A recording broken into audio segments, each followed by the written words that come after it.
So form is where the game is really played. And in order to be good or great art, you must have the skillful manipulation of form. And that is the big lesson in the art world. Now, how did we get to the manipulation of form? I'll talk about that in a minute.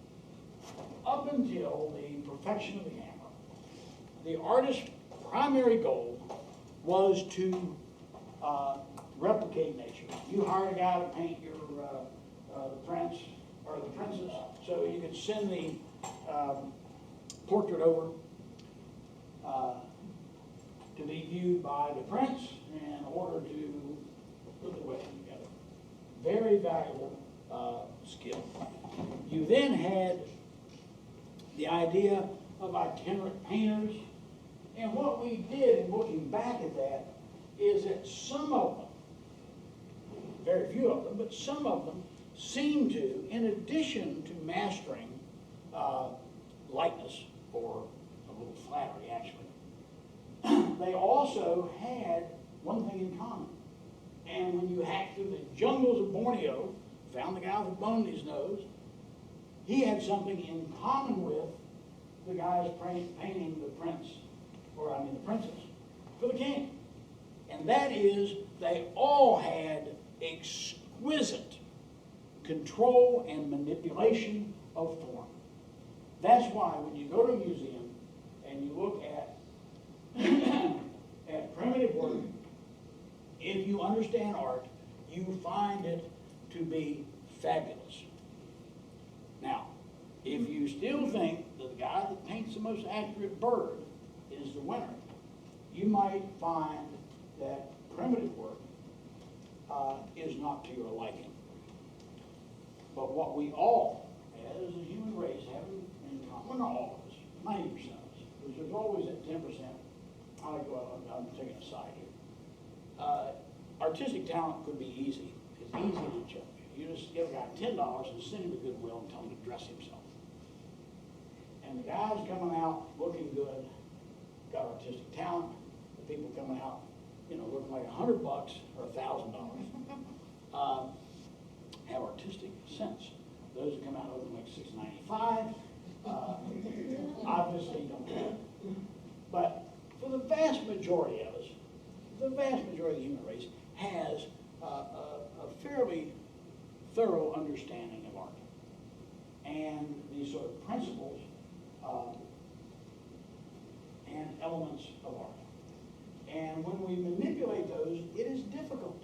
I mean, if you don't have, you try and do it intellectually, trying to do it on the left side of your brain is a very difficult task. If you have the ability to sort of throw things together and get a feel for it, it just flows. It's like poetry, it's like music, it just flows.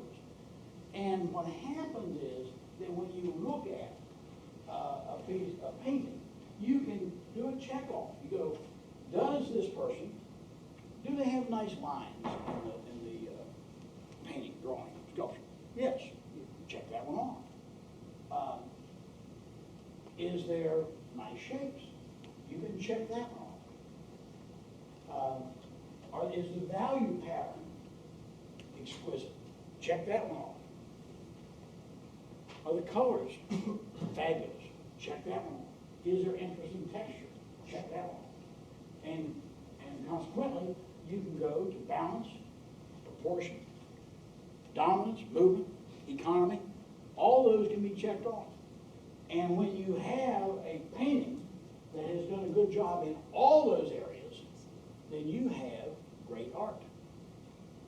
Now, the problem is that you'll find art that has one or two very nice things going on. You can go back to the car analogy. You're going to find a car that has an incredible paint job. The problem is it's got mechanical problems, and you'll be disappointed. Artists, to make good or great art, they're required to control all these simultaneously. And when these are controlled simultaneously, it doesn't much matter in the long run what style they paint in, what subject they choose, or what message they tend to deliver. That is really quite secondary if they have done a fabulous job at manipulating form. And that is the big message that I want to try and convey, is that all great art has this one thing in common, and that is the exquisite manipulation of form. Now, there's lots to talk about in this art. As a matter of fact, the whole approach of this is all about content. It's all about content. There's very little, and I've read the literature that comes with this, there's very little about form. Now, what I want to try and do is convey in the remaining few minutes we have here. This is one of the paintings from the collection. And Thomas Hart Benton. And what you see is this sort of undulating composition. This is very, very involved, very busy. You can see it's just full of information and movement. You talk about movement, this thing is moving. You see? It's a very interesting value study. Light, dark, light, dark, light, dark again, dark, light, dark, light, dark, blah, blah, blah. Very, very busy. As opposed to Washington, you see, who doesn't have quite so much going on. Lots of visual. Interesting, just as an aside. One of Washington's proudest physical attributes were his legs. I read that one time. And he would actually get up every morning and exercise his legs in order to have, because they wore white stockings and good legs, right? And so this guy paints this thing. His legs are black. He spends all of his effort doing the table leg. I've never, the guy has to explain it to me. But at any rate, back to this.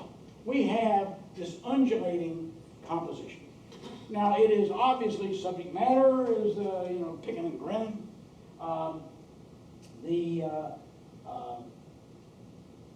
The message is he's trying to convey what a good time they're all having, and this is the roots of traditional country and western music, I suppose.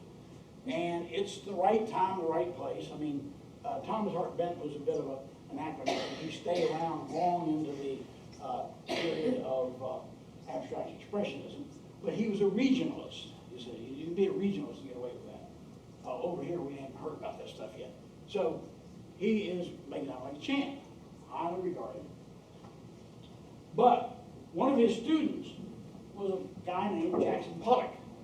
And Jackson Pollock actually did some work with, if I can make this thing work, how do I move forward? Spacebar. Spacebar. Spacebar. Okay, here we have Thomas Hart Benton. And here is a Jackson Pollock of all things. And Jackson was, this was when Jackson was not so successful, for a good reason. And he was endeavoring to learn from the master. So you still see, the obvious swirling composition, with a nice distribution of light and dark pattern, rather clumsy replication of nature, but we can accept that. And Jackson was putting along sort of at the bottom of the class here, by the way. And now, this we're jumping forward to 1952. Jackson has now figured out his action painting. He has now taken up abstract expressionism. He has created a whole new way of painting. He's become famous. But if you can just for the moment, humor me. I almost followed it. Humor me. Can you see a relationship between this and that? Yeah. Yeah. Verticals, movement, the diagonals, like dark. Okay. That is painting without out subject. That's all abstraction is. The same principles, the same patterns, the same necessity. It is painting without subject matter. That's all he's done. He's left out the subject. He still has lines, he still has shapes, he has value, he has color, he has texture, he has balanced the composition, he has it properly proportioned. He's obviously elected to have no subject matter. But he's got shapes, he's got lines, he's got movement.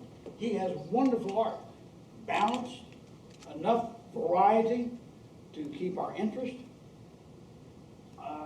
but not so much variety that he creates total chaos. He has no rest periods in here.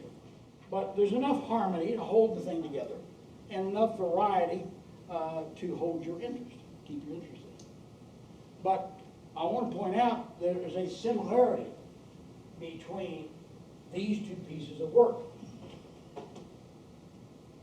You see? And we'll look at one more here. And he takes that even further. And he's pushing the envelope, so to speak. He takes this even further.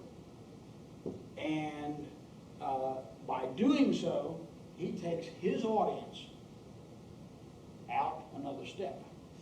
Now, what happens in art, in the great world of art, of galleries, etc., it's a world of lying, stealing, and cheating. And the person who can lie and steal and cheat the most is the winner. First off, the whole thing is a lie. That's paint on canvas, that's not George. You know, that's not the Delaware River. You know, it's a lie. Every great artist steals. Picasso said, where I find excellence, I steal. And ask Rock about that. He got stolen from. If you're familiar with Charles Brock. So you lie, you steal, and you cheat any way you can get there. You know, if perspective helps you, you use it. If economy helps you, you want to leave some stuff out, you use it. It's all fair in art world. You know, I mean, you can do anything. You are God, King, and Emperor of your paper or your canvas. And you can tell your children that, tell your students that. When you start making art, the only place in the universe where you are goddess, queen, and empress of your universe. You are responsible for everything that goes in there, and you're responsible for everything that's left out. You have the same pencil that Leonardo da Vinci had, and you've got better paper than he had. And the only thing that stops you from being Leonardo da Vinci is your lack of hard work and perhaps your lack of talent.